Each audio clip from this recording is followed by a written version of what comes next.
좀 전에 우리 영상을 보았듯이 나봇은 억울하게 죽음을 당했습니다. 뿐만 아니라 그의 가문 전체가 물살했습니다.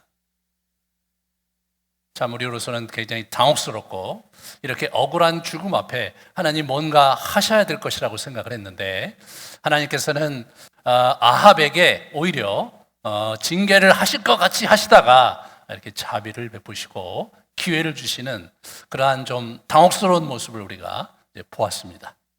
긍정적으로 보면 그것은 하나님의 자비요, 하나님의 은혜이지만, 아까 같은 자에게 은혜와 자비를 베푸시는 하나님이 우리에겐 불편하게 와닿으실 분도 있었을 것이고, 심지어는 분개하는 분이 있었을 것이라는 생각이 들고, 그렇다면 나봇은 도대체, 그의 가문은 도대체 어떻게 된 것인가? 그의 가문에 약속하신 축복은 어디서 회복될 수 있을 것인가? 라는 의문이 계속해서 일어나는 것이 21장 상황입니다. 나봇은 우리가 다시 생각해야 될 것이, 그는 순교자이죠.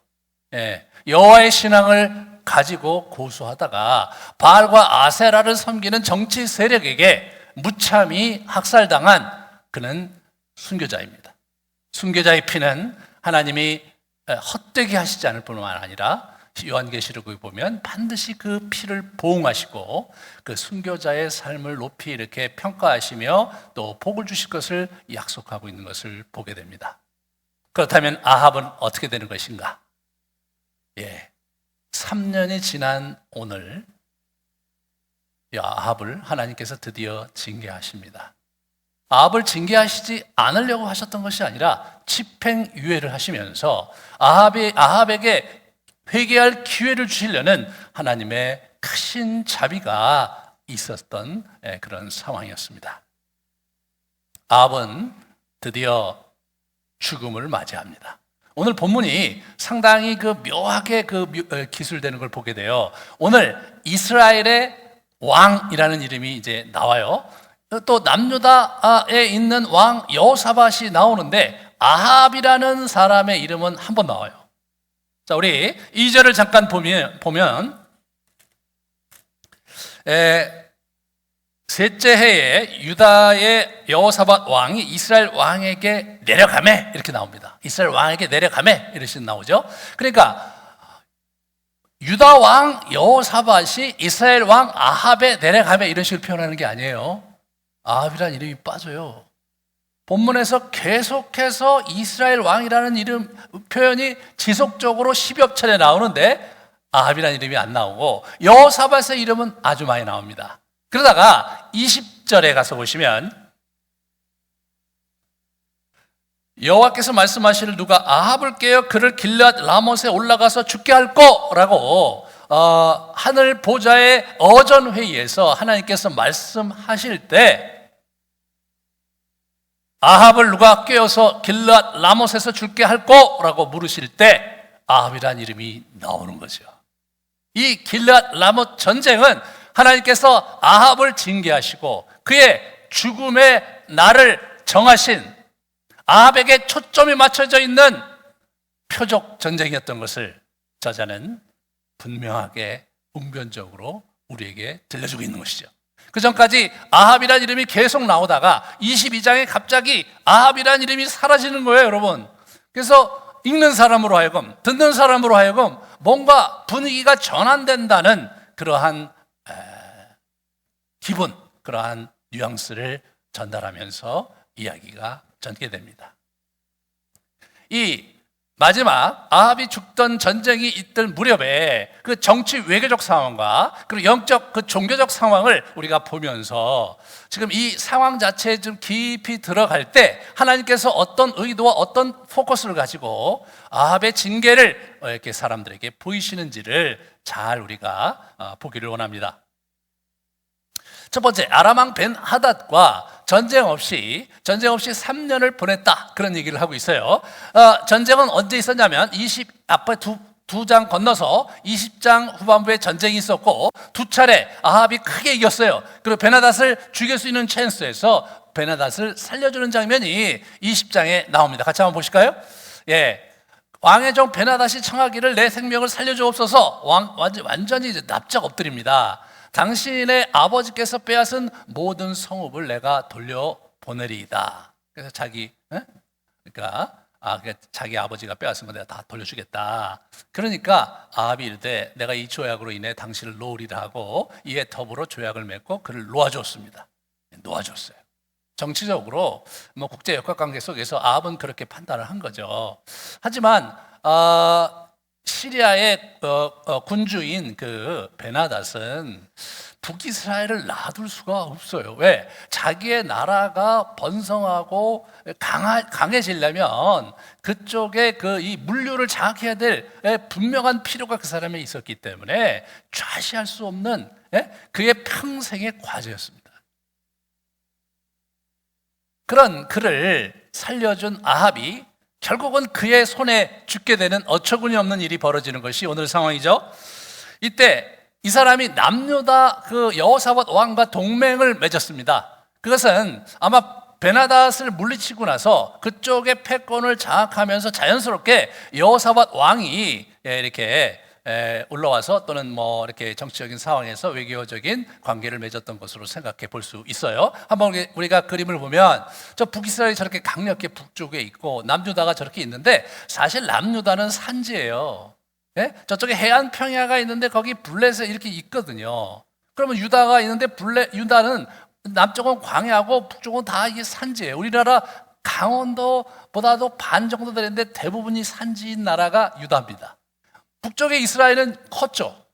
갈릴리도 있고 말이에요. 거기다가 이스라엘 평원이라는 곡창지도 갖고 있었습니다. 그리고 이게 물류도 저쪽에 우리 그 두로와 시돈에서 해양 물류를 이 사람들이 이제 가지고 있었고, 그리고 이제 저쪽에 그 왕의 대로를 잇는 내륙 물류도 이 사람들이 갖고 있었기 때문에 아합이 번창을 하고 번영을 했고 수많은 토목 공사를 했다는 것을 지난주에 말씀을 드렸습니다. 그러므로 여호사밧으로서는 북쪽에 강성하게 성장하고 있는 아람 세력을 대항하기 위해서라도 이스라엘과 손을 잡지 않을 수 없었던 것 같아요. 그래서 우리 한번 그 다음 거를 한번 보시면 역대하 18장에 이 얘기가 동일하게 나오는데 그렇게 얘기해요. 여호사밧이 부귀와 영광을 크게 떨쳤고 아합 가문과 호미남으로 인적 관계를 맺었다. 이 사람이 사실 또 남쪽에서 당시에 굉장히 강력한 세력을 구축하고 있었죠. 왜냐하면 입장을 바꿔놓고 생각하면 저쪽에 아람이 굉장히 골치 아픈 나라인데 그 아람을 누가 막아주는 겁니까? 북이스라엘이 막아주니까 이 친구는 사해 남단의 여러 역학관계 속에서 이제 이득을 취하면서 나라를 굉장히 부유하게 만들었어요. 우리나라도 그렇잖아요. 고구려가 저쪽에 이 대륙 세력을 계속해서 막아주니까 남쪽에 있는 백제가 번성했고 나중에는 신라가 번성해서 결국은 이제 고구려를 치는 역사를 우리가 알 수 있듯이 비슷한 역학이 이제 흘러가고 있었던 거죠. 그런데 이 사람이 그 동맹 관계를 맺는 장면에서 큰 잘못을 범합니다. 그는 내치를 굉장히 잘했기 때문에 하나님께 좋은 평가를 받았고 역사적으로도 그가 하나님께 복을 받는 왕으로 알려져 있지만, 그러나 이 사람이 정말 치명적인 실수를 했던 것은 자기 아들을 아합 가문과 이렇게 결혼을 시켜서 아주 미래에 심각한 어두움을 이 사람이 가져왔다는 거죠. 여호람이 왕이 오를 때, 여호람은 여호사밧의 아들입니다. 아합의 집과 같이 했는데 왜 그랬냐? 아합의 딸이 그의 아내가 되었기 때문이다. 아합의 딸이 누굽니까? 아달랴입니다. 아달랴가 나중에 완전히 이 남유다의 그 왕족을 다 죽이고 자기가 이제 집권을 하는 7년 천하를 이루었던 아주 걸출한 여걸이었습니다. 근데 그는 하나님을 믿는 자가 아니라 이세벨의 딸이었어요. 똑같아요, 둘이.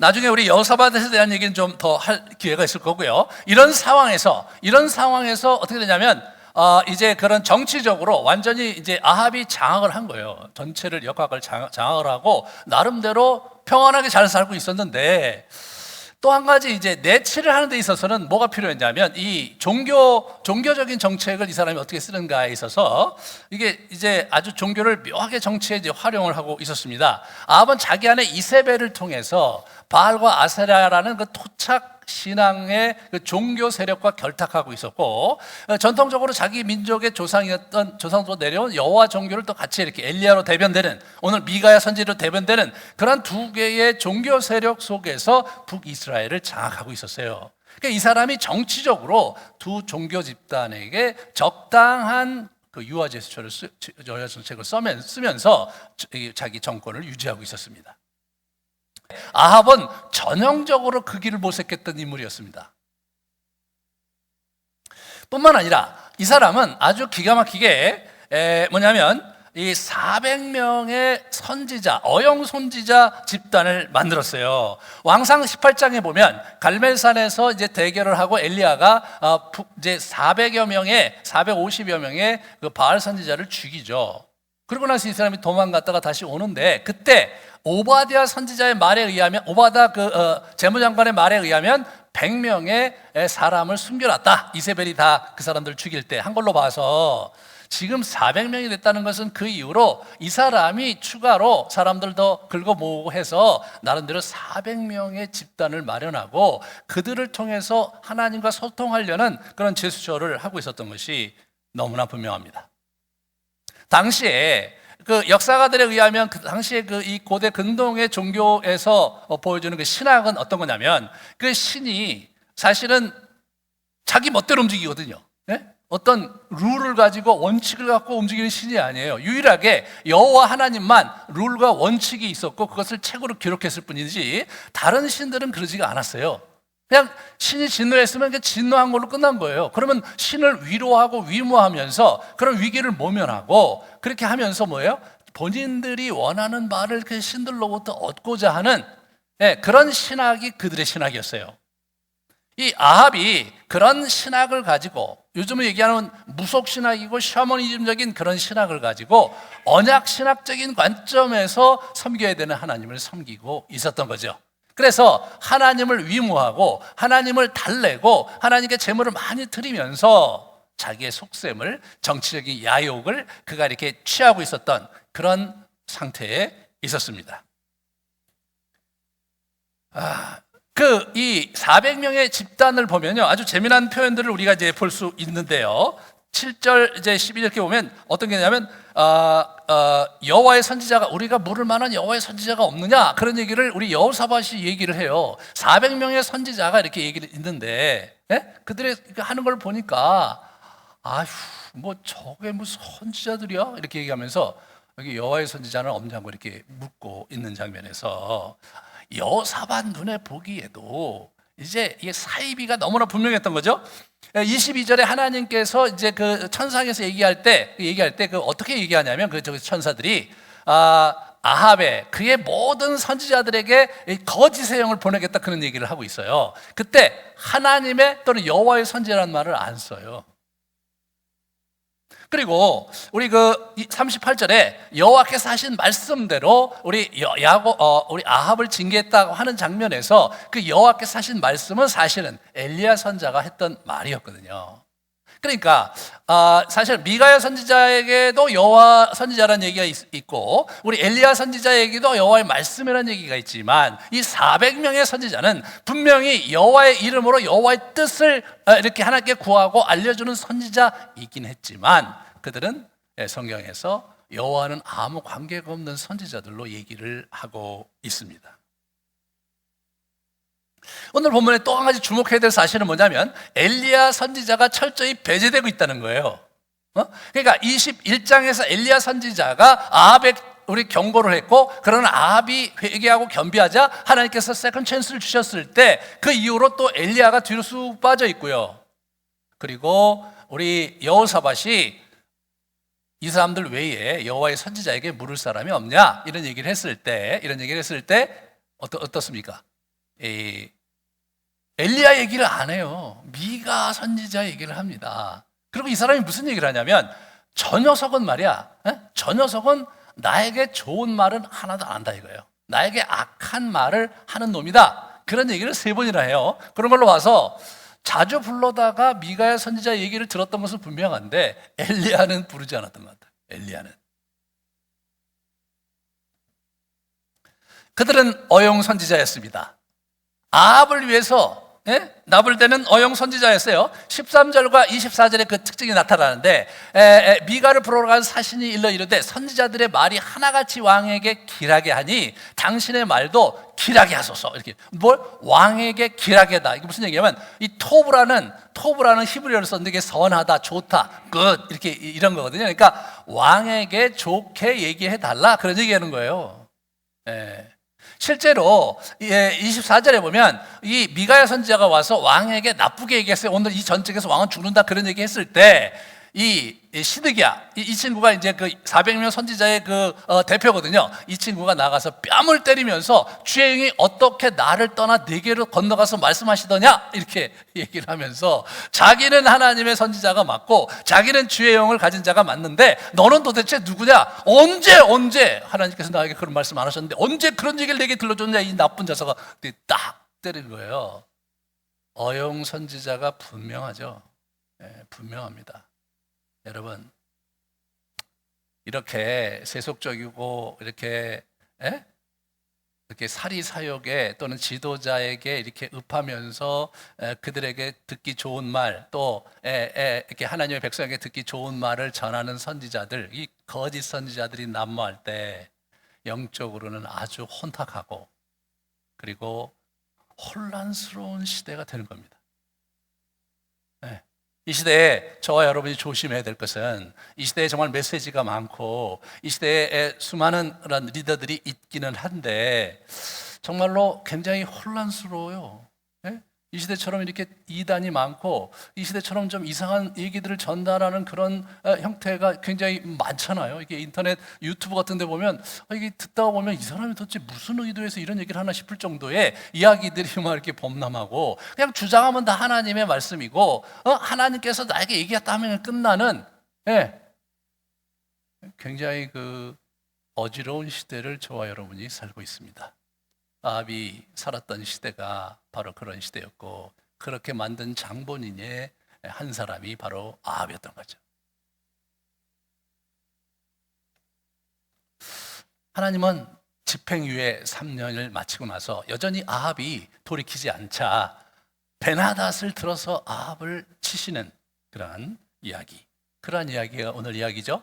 우리 길앗 라못이 어딘지 한번 지도로 한번 살펴보고 들어가겠습니다. 길앗 라못이 저기예요, 여러분. 저쪽에 아람이 있고 저쪽에 북쪽에 다마스커스가 있거든요. 저 도로가 왕의 대로예요. 저 도로가. 그래서 저 도로가 육로로 쭉 내려가면서 어떻게 됩니까? 저게 이제 이집트까지 가는 그 무역로예요. 저 도로가 왜 중요하냐? 저 가다 보면 그 사해가 있잖아요. 사해에 소금이 난단 말이에요. 소금이. 고대 사회의 소금이 굉장히 중요한 무역품이었기 때문에 거기가 되게 중요한 도로일 수밖에 없는 거죠. 거기에 굉장히 척박한 땅임에도 불구하고. 그러니까 사실은 아람으로서는 저쪽에 보세요. 이 두로라는 저쪽 두로와 시돈 저쪽엔 해양 세력이거든요. 저게 또 왜 저게 중요하냐? 저게 그 레바논의 백향목에서 나무도 많았고, 그리고 저 두로와 시돈 밑으로만 염전이 가능했다는 거예요. 두로와 시돈 위로 오는 저쪽 위에 그 터키까지 염전을 만들 수가 없었대요. 그러니까 이 소금이라는 것이 어디서 나오냐면 사해 근방에서 나오고 두로와 시돈 이남에서 나오니까 저 도시가 굉장히 중요한 무역항이 되었던 거예요. 그런데 저 두로와 시돈은 누가 갖고 있습니까? 지금 이스라엘 왕이 갖고 있잖아요. 그러면 길앗 라못을 차지해야 되는 것이 아람 왕 베나닷에 있어서는 그의 그 자기의 나라를 번창시키는 데 있어서 결정적인 교두보죠. 포기할 수가 없는 겁니다. 그래서 그 땅을 이제 다시 들어와서 이제 치고 오늘 본문에 보니까 거기 들어와 있으니까 우리가 그걸 내쫓아야 된다는 얘기를 하고 있는 그런 거죠. 그래서 우리 남유다에 있는 이 여호사밧 왕을 데려다가 말이에요. 그 전쟁을 독려하는 그 이야기가 오늘 이야기죠.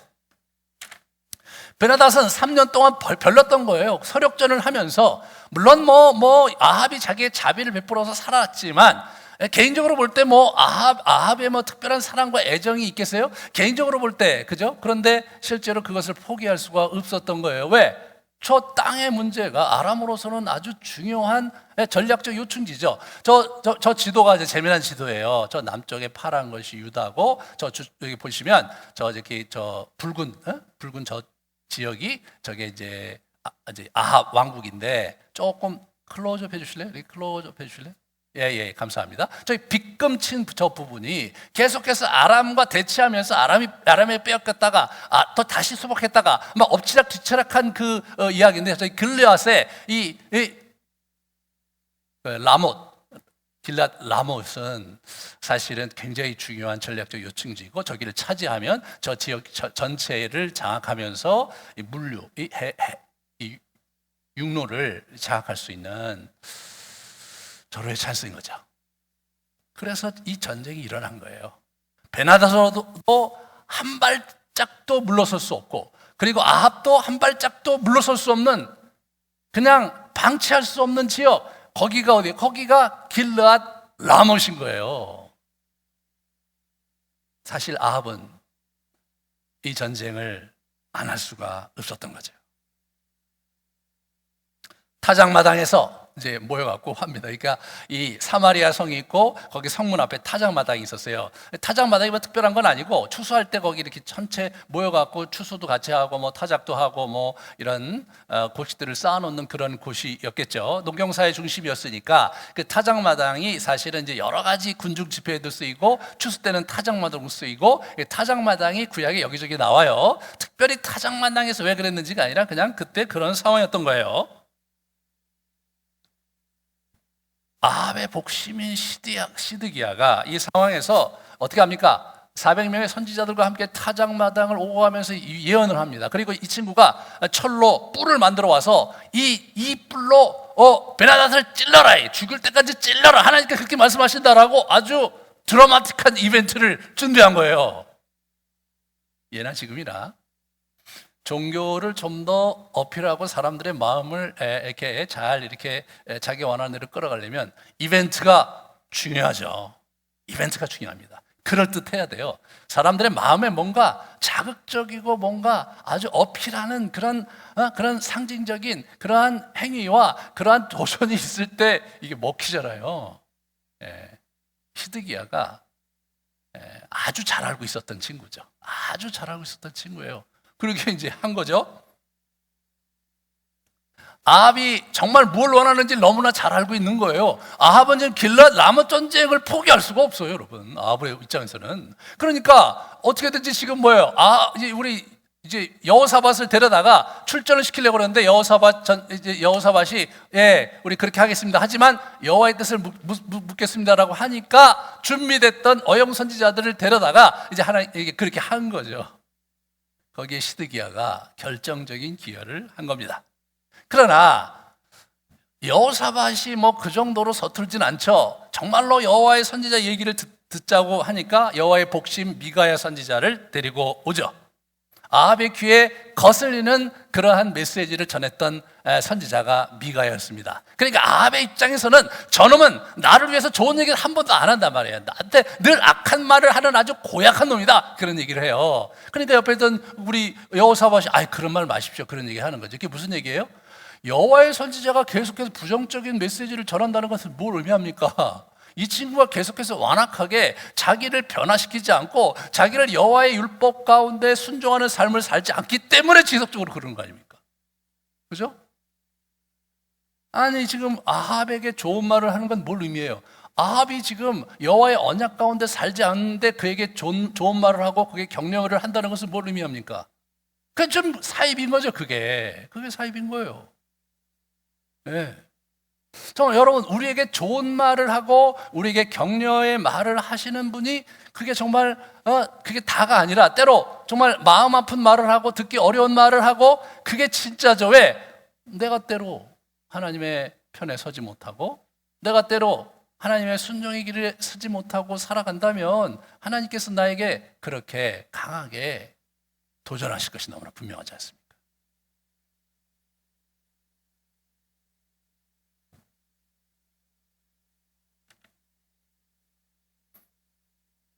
여기서 우리는 이제 하늘 보자 어전 회의를 보게 돼요.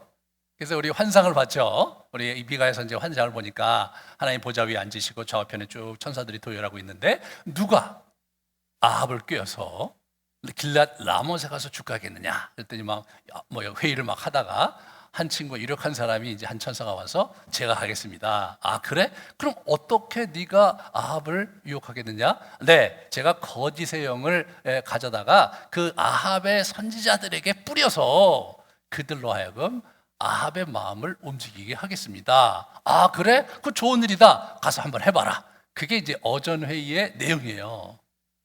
그걸 들려줬어요. 이 미가야가 그걸 들려줬어요.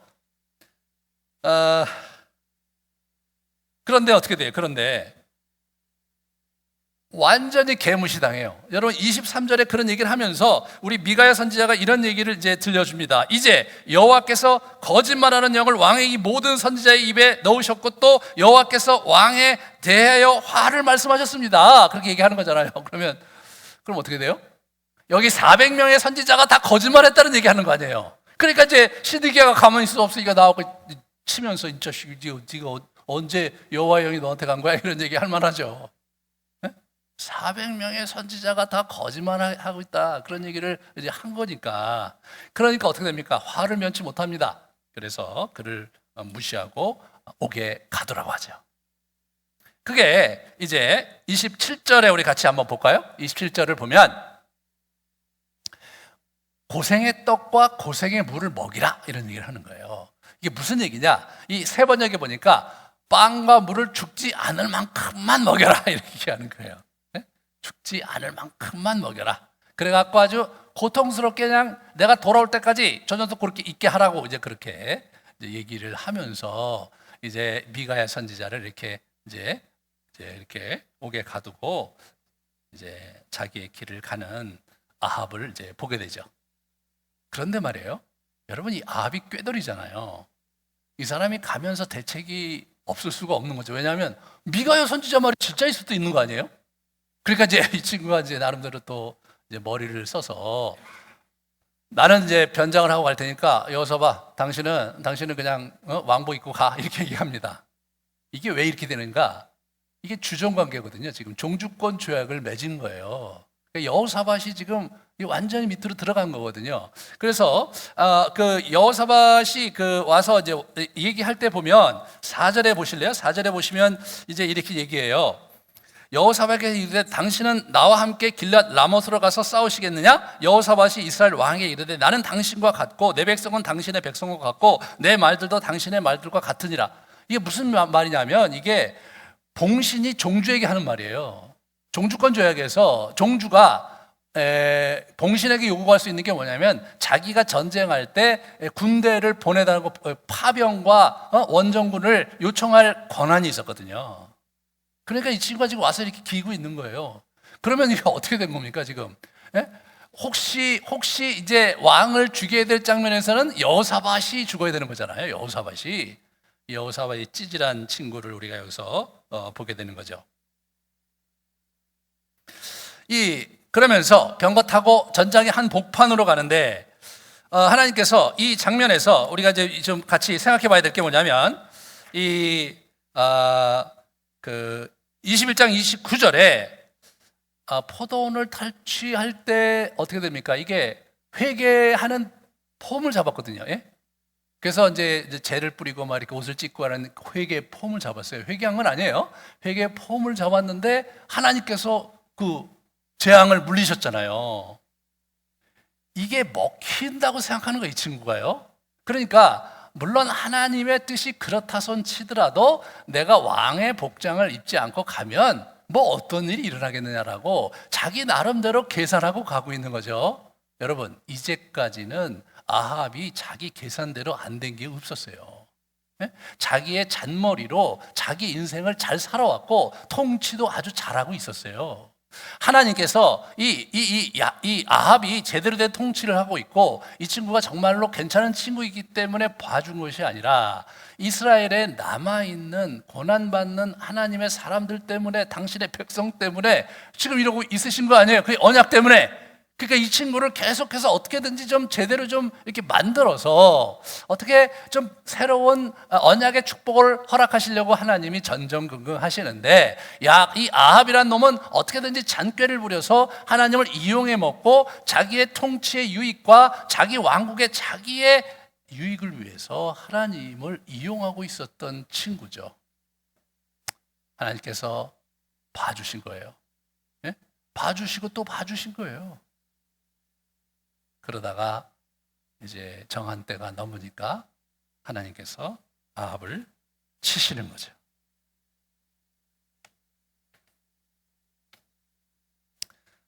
아합이 꾀돌이였어요. 아합이 이게 나름대로 머리가 잘 돌아가는 친구였어요. 그래서 하나님께서 아합을 어떻게 돼요? 아주 하나님의 그런 아주 묘한 그 수를 두시고, 그리고 하나님의 지혜로서 이 친구를 이렇게 이 친구를 이렇게 놀려 먹으면서 죽여요. 여러분 고양이가 쥐를 죽일 때 그냥 죽이지 않는다고 그래요. 그래서 쥐새끼가 두려워하고 막 도망가면 이렇게 못해가고 이렇게 하면서 아주 그 잔인하게 데리고 놀다가 죽이거든요. 지금 하나님께서 아합을 그동안 봐주셨다가 때가 되니까 아합을 놀리면서 죽여버려요. 그냥 죽이시질 않아요.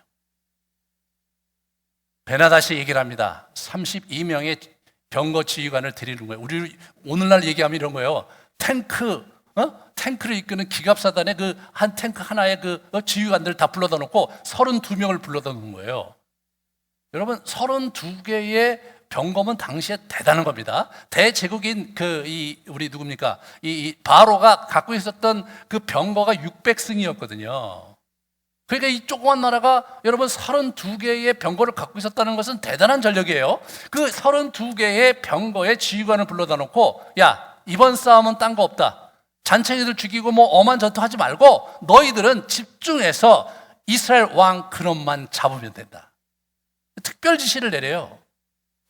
하나님께서 우리 이 베나닷을 통해서 이 아합을 죽이려고 작정하신 거죠. 그러니까 32명이 불을 켜고 이 이스라엘 왕을 쫓아다니는데 보니까 저기 누가 갑니까? 왕복을 입은 한 병거가 가잖아요. 저놈이다! 그래서 막 이렇게 달려가죠. 그럴 때 여호사밧이 이제 혼비백산하면서 소리를 막 질렀대요. 소리를 지르니까 갑자기 이 사람들이 그냥 그 얘기를 듣고 갔어요. 이제 이스라엘 왕이 아니다 이렇게 생각하고 갔다는 거예요.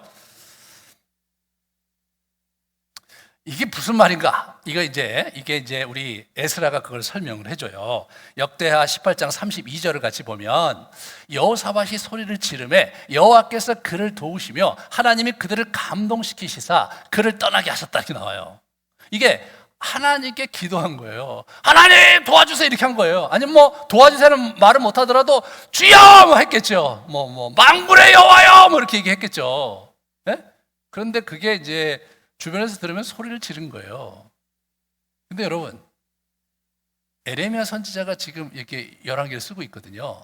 근데 저에게는 누가 쓴 거냐면 에스라 선지자가 포로기 이후에 쓴 글이에요. 에스라는 지금 여호사밧에 대해서 긍정적인 측면을 많이 기록을 하려고 애를 쓰고 있어요. 왜? 나라를 재건해야 되니까. 그 사람의 긍정적인 측면을 강조를 하고 있는데 지금 에레미야는 나라가 망했어요. 지금. 그래서 바벨론 포로기에 있는 사람들한테 예언을 하고 있으니까 소리를 빽 지르는 거예요. 그러면 여러분 그냥 읽는 사람이 어때요? 굉장히 저런 왕이 말이에요. 저 소리나 지르다가 어떻게 저 돼지 목 다는 소리랑 이런 느낌이 들도록, 다시 말해서 찌질한 여호수아의 모습을 그리고 싶었던 거예요.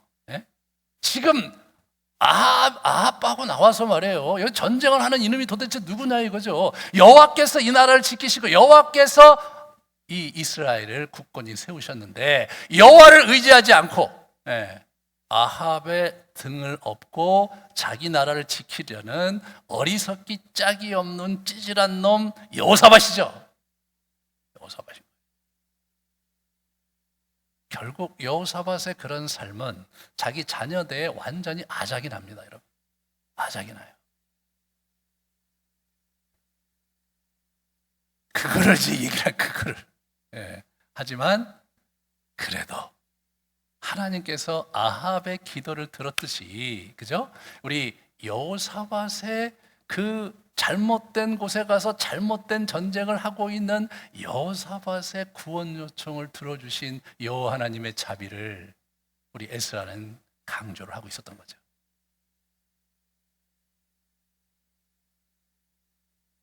그런데 여러분, 어떤 일이 일어났습니까? 이 친구는 이제 일반 병사 복장을 하고 막 병거를 싸우고 있는데 지나가던 적군이 말이에요. 베나닥 군대가 그냥 우연히 이 활을 쐈는데 갑옷 솔기에 맞은 거예요. 솔기라는 것은 어떤 겁니까? 이게 갑옷을 이렇게 서로 여었을 때 이음새잖아요. 이음새가 솔기거든요. 갑옷의 틈 사이를 정확하게 꿰뚫고 들어온 거예요. 여러분, 이게 막 이렇게 난전이 일어났는데 활을 쐈는데 정확하게 그 솔기를 향해서 쏘지는 않았을 거예요. 그죠? 그냥 적당히 보고 그냥 날리는 거죠. 그런데 하필이면 그 솔기에 쏙 들어온 거예요. 하나님께서 정확하게 그 화살로 아합을 찌른 거예요. 그런데 재밌는 것은 뭐냐면 그냥 즉사를 하지 않는 거예요. 이 사람이 즉사를 안 하는 거예요. 헉 해갖고 피가 나오는 거죠. 그러니까 이제 얘기를 하는 거예요. 야, 내가 부상을 당했으니까 빨리 이 전쟁에서 벗어나자. 그런데 그날 전쟁이 난전인 거예요. 네? 병거를 갖고 어떻게 그 전장통에서 빠져나올 수가 없는데 해가 떨어져서 전쟁이 다 끝날 때쯤에야 그 전쟁이 이제 맞춰진 거예요. 그런데 아주 재미난 것은 우리 이 사람이 피를 많이 흘려서 죽었어요. 근데 그 이후에 활을 맞은 이후에 어떤 칼로 당했다든가 창이 들어왔다든가 해서 이 사람이 두 번째 상처가 커서 부상이 커서 죽은 걸로 나오질 않아요. 네? 그 화살이 꽂혔는데 그거를 치료할 시간이 없는 거예요. 그러니까 몇 시간을 계속해서 이 사람이 그 전쟁을 하는데 뭐냐면 계속해서 적군을 막은 거죠. 네? 막은 거예요. 계속 막은 거예요.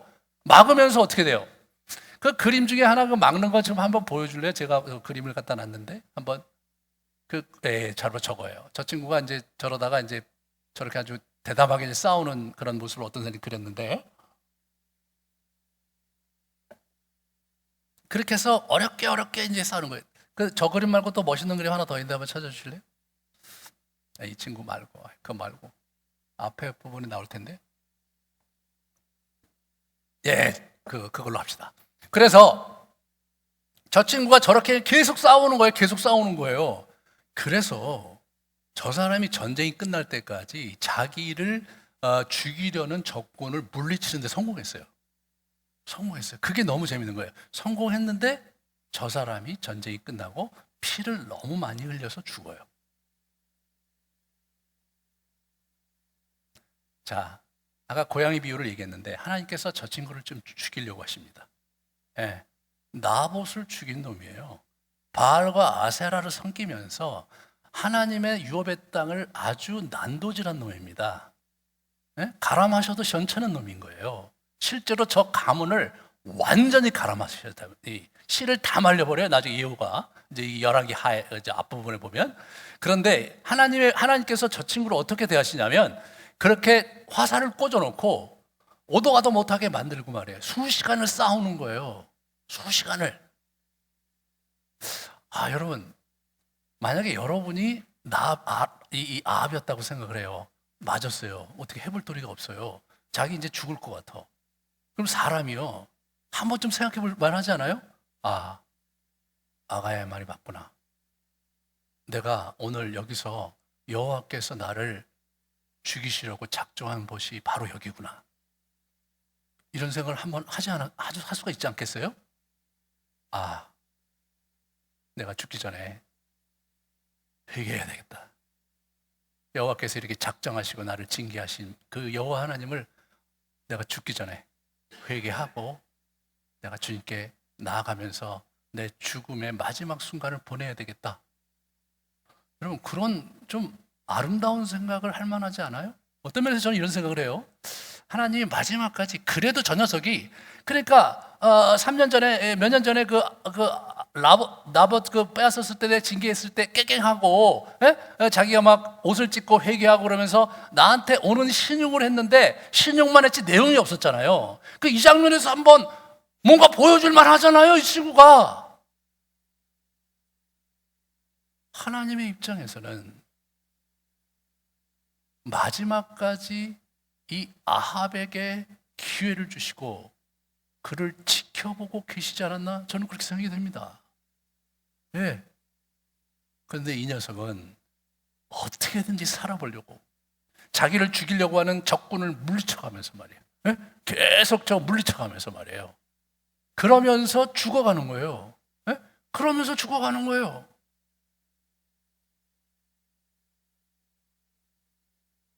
참 허망한 인생이죠. 네, 허망한 인생입니다.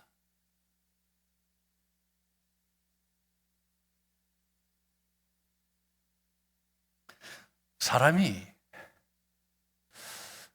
이게 뭔가에 사로잡혀서 자기 인생을 어떻게 살아야 될까 꽂히잖아요. 그러면 그거를 돌이키기가 너무 어려운 것이 사람이에요. 그죠? 여러분과 제가 그렇잖아요.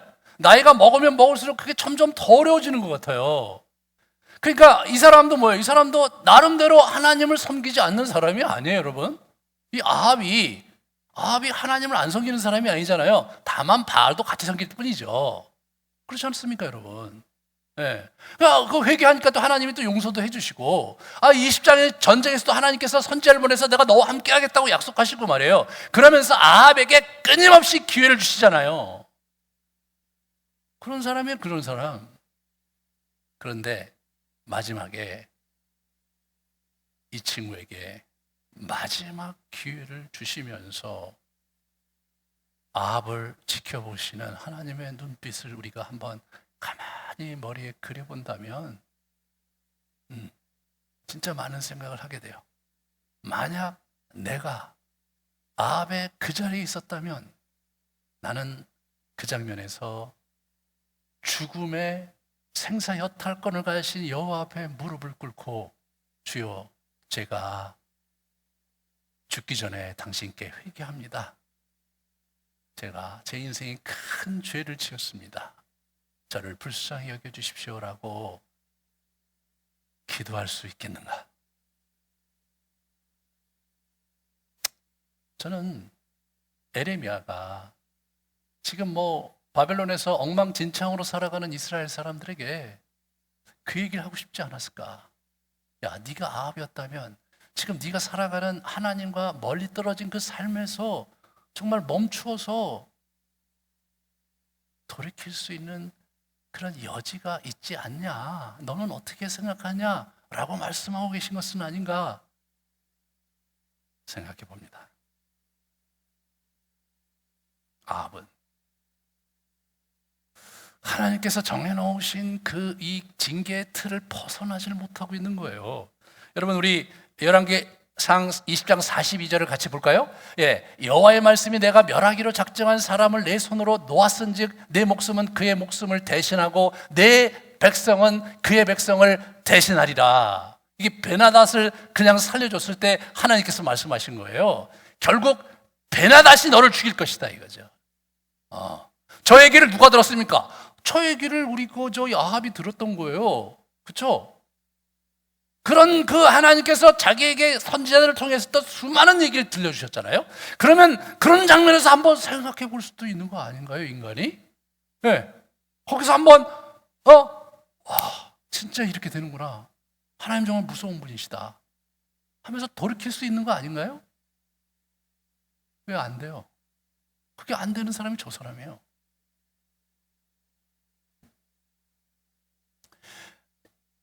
결국 그는 어떻게 됩니까? 우리 피가 많이 나서 사마리아 궁에 와서 죽었고, 이제 연못에 가서 우리 병거를 씻는데 개가 와서 핥았다. 그런 얘기 하는 겁니다. 그것이 열왕기상 21장 19절에 예언이 거기 들어간 거거든요. 여호와의 말씀이 개들이 나봇의 피를 핥은 곳에서 개들이 내 피 곧 내 몸의 피도 핥을 것이다. 이 예언이 이루어진 것이다라고 얘기를 하고 있는 것입니다. 그냥 일반 역사적인 관점에서 볼 때 아합은 나라를 위한 전쟁에서 숭고하게 죽은 왕이에요. 여러분 그렇잖아요? 이 사람은 나라를 지키기 위해서 군대를 가지고 정말 최선을 다해서 일선에서 싸우다가 장렬하게 마지막까지 적군을 물리치다가 죽은 영웅이에요. 그러나 에레미야는 아합의 죽음이 그런 식으로 전달되기를 원치 않았던 거예요. 에레미야는 아합이 말이에요. 그 이전에 베나닷을 살려줬기 때문에 그 죄가 있었고 말이에요. 그리고 나봇을 죽이고 그 가문을 죽이고 그 하나님 나라 유업을 빼앗았기 때문에 내가 그를 징계한 것이다. 그 얘기를 선지자들 입을 통해서 말씀하셨고 그 얘기를 에레미야가 전달하고 있는 것입니다. 여러분, 인생을 여러분, 저와 여러분이나 여러분 다 같이 이렇게 어느 정도 살다가 죽을 거예요. 죽을 때 어떤 사람은 병 때문에 죽을 수도 있고 어떤 사람은 이제 아파서 돌아가실 수도 있고 여러 가지 이유 때문에 돌아가실 수가 있죠. 그러면 우리는 어떻게 생각합니까? 아유, 병 때문에 죽었고 또 이제 사고로 죽었고 뭐 알 수 없는 그런 형태로 죽었다, 이렇게 생각할 수 있을지 모르지만 하나님 안에서는 어떻게 됩니까? 여러분과 제가 죽는 이유가 있겠죠. 그것이 무서운 겁니다, 여러분. 계시록의 말씀을 한번 같이 보겠습니다. 계시록에 이 하나님의 심판주 하나님에 대해서 이렇게 얘기해요. 그 보좌 앞에 서 있는 책들이 펴 있고 또 다른 책이 펴졌으니 곧 생명책이라 죽은 자들이 자기의 행위를 따라 책들에 기록된 대로 심판을 받으리니. 그죠? 각 사람이 자기의 행위대로 심판을 받고 누구든지 생명책에 기록되지 못한 자는 불못에 던져지니라. 불못에 영원히 던져지는 거예요. 끝장이 나는 거예요. 우리의 영원한 운명을 좌지우지하시는 분이 여호와 하나님이십니다, 여러분. 세상의 그 어떤 종교도 우리의 영혼을 좌지우지하고 영원한 운명을 결정짓는다는 종교는 없어요. 네.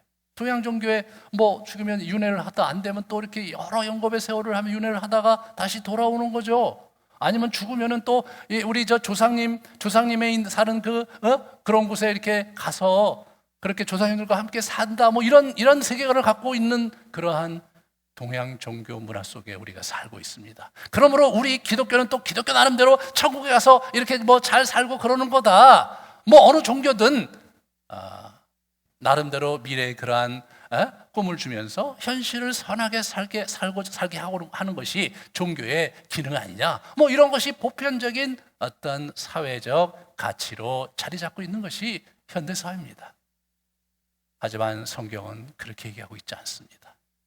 성경은 윤회를 얘기하고 있지 않아요. 성경은 한 번뿐인 인생의 결과가 우리의 영원한 운명을 결정한다고 얘기하고 있고 그 생사여탈권과 운명을 결정하실 분이 바로 여호와 하나님이시라고 선언하고 있는 것입니다.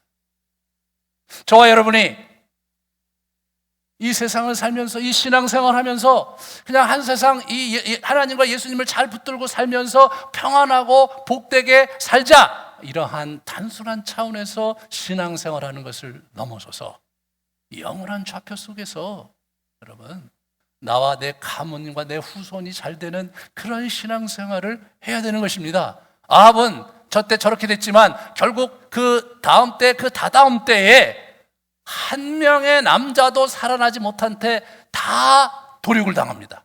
하나님께서 세우신 예후라는 선지자를 통해서 다 죽어요. 하나님의 심판은 언제나 무서워요. 지체될 뿐이지 그의 엄중한 심판은 저와 여러분의 상상을 초월합니다. 우리는 겸손해야 됩니다. 우리는 그분의 주권을 두려워하며 그분의 자비에 감사하며 살아야 됩니다. 여러분, 여러분의 인생을 행복하고 복되게 사는 게 다입니까? 아니면 내 후손이 나보다 더 번창하고 복되게 살며 내 후손이 하나님 앞에 복되게 사는 그런 삶을 여러분이 원하십니까? 진지하게 생각해 보십시오. 7, 80년대 한국교회가 엄청 부흥했습니다. 여러분, 이 6.25 전쟁 이후에 가난 속에서 우리의 선배들이 엄청 기도했습니다. 철야기도 하고 금식기도 하고 새벽기도 하면서 자기의 자녀들과 자기의 삶을 위해서 엄청 기도했어요. 그들은 성경 공부를 제대로 받은 적도 없었고 신앙훈련, 제자훈련 이런 거 근처에도 가지 못했던 그러한 분들이었는데 그들의 헌신이 한국교회에 엄청난 부흥을 가져다 줬습니다. 그들은 복받은 자들이었습니다. 그런데 7, 80년대 부흥에 이제 소산이었던 지금의 5, 60대가 지금 어떻게 살고 있습니까? 아니, 그들의 자녀가 지금 복을 얻는 삶을 살고 있습니까? 네. 진지하게 여러분 자신에게 물으십시오. 여러분과 제가 생사여탈권을 가지시고 영원한 운명을, 심판을 좌지우지하실 하나님 앞에 서는 것이고, 내가 하나님 앞에 온전히 설 때 나와 내 후손이 그분의 은총 속에 사는 것이라는 이 무서운 현실을 가슴에 품으시는 여러분 되시기를 간절히 당부드립니다. 지금 이 코로나 상황 속에서 예배를 어떻게 드려야 되는지 말아야 되는지, 집에 있으니까 그냥 적당히 그냥 이렇게 드리다가 말다가 이렇게 하면서 때로 잘 모르겠는데 누워서 이렇게 적당히 제 설교를 듣고 계신 분이 계실지 모르겠어요. 제발 좀 그렇게 살지 마세요. 네? 그렇게 서툴게 그냥 정성도 없고 마음도 없는 그런 형태의 신앙생활을 하지 마세요. 하나님이 저와 여러분을 보고 계시고, 저와 여러분에게 자비를 베푸시고, 저와 여러분에게 은혜를 주시지만, 그러나 우리의 행위에 대해서 분명한 정산을 하실 거예요. 우리가 생명책에 기록되어 있다면 우리가 하나님 앞에 한 선행대로 우리가 복을 얻을 것이고, 우리가 생명책에 기록되어 있지 않다면 우리는 영원한 불못에 던져질 것이라는 이 엄중한 진리를 우리가 깊게 붙잡고, 내 자녀가, 내 부모가, 그리고 내가 사랑하는 사람들이 정말로 하나님을 온전히 섬기고 살고 있는가? 나는 그들을 위해서 내가 해야 될 일이 무엇인가에 대해서 진지하게 검토하고 이 어두운 시대에 다시 한번 결단하셔야 됩니다.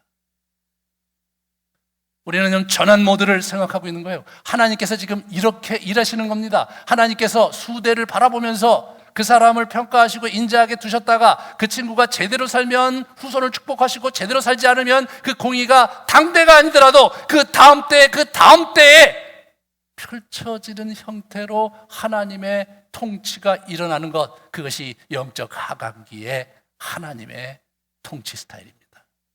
영적 상승기인 여러분, 우리 모세오경에 나오는 출애굽기 상황은 어떻게 돼요? 잘못하면 바로 그 자리에서 하나님께서 심판의 날을, 징계를 보여주셨지만, 지금은 바로 그렇게 우리 앞에서 죽어 넘어지고 땅이 꺼져서 죽는 이런 일은 벌어지지 않지만, 그렇다고 해서 하나님의 통치가 이루어지는 것이 아니지 않으며, 또한 하나님의 징계와 심판이 없는 것이 아닙니다. 다만 유보될 뿐입니다. 사랑하는 여러분, 믿으십시오. 하나님의 통치를 믿으시고, 하나님께서 궁극적으로 우리에게 복 주시는 분임을 믿으십시오. 그리고 여러분의 인생과 여러분의 가문을 하나님의 복된 가문으로 중심을 잡고 만들어가 주십시오. 그것이 아합의 죽음을 통해서 에레미야 선지자가 저와 여러분에게 전달하고 싶었던 굉장히 중요한 메시지입니다.